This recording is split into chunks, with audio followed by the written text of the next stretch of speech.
يسعد لي اوقاتكم يا احلى عيلة.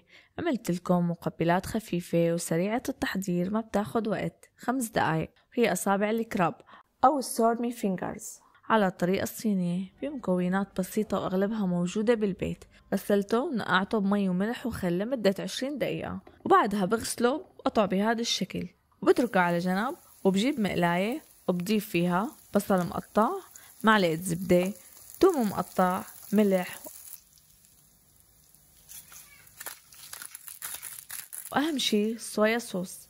واذا موجود عندكم خل الرز كمان بيعطيها نكهة كتير طيبة.